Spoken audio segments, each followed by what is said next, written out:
Service. Well, when I think of service, I think of two things that influence the way that I serve. And the first one is an awareness of needs that are out there. And the service can be a great big project, like some of the projects that we do, whether it's building a water plant or building a new church roof. But also services can be acts of kindness in small ways. And so to be aware of what's out there, for me in my Christian faith, I find that I have to ask the Lord to help me to recognize the needs that are out there today.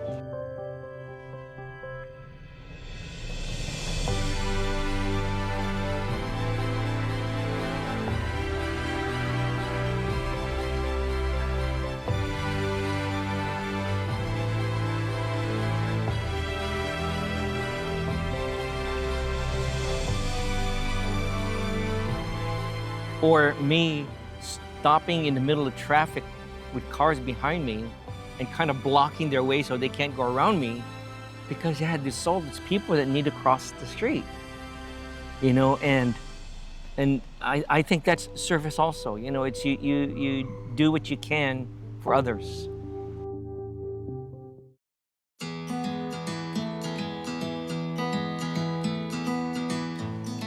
I think there were little steps before we decided to become missionaries, and I think God was planning things all along.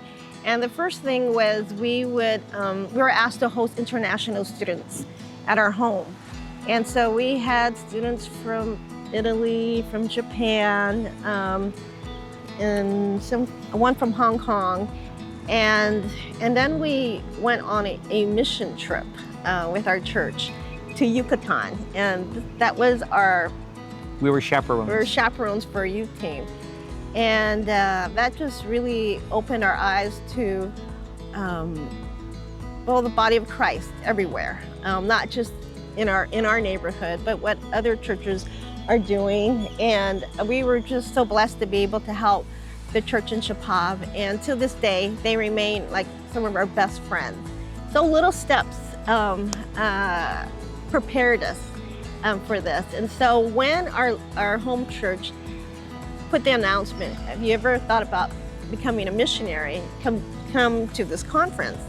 And so we went there. Yeah, and then the next big step was in 2002, Jose Antonio, who became a friend of ours, he's from the Yucatan, he called and talked with us about this. Hey, have you read in the news about this huge hurricane, Isidoro, that hit the Yucatan?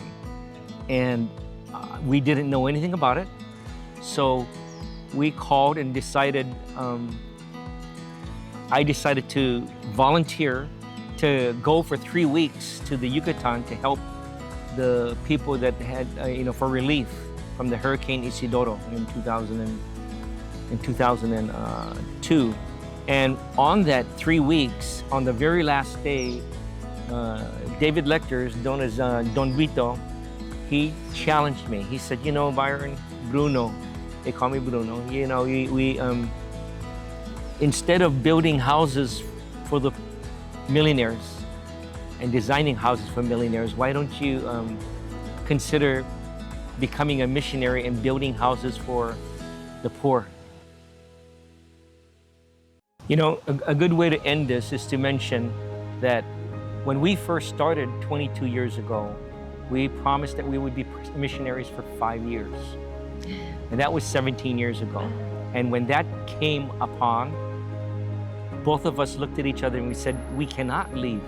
This is what we should be doing, and it doesn't have to end.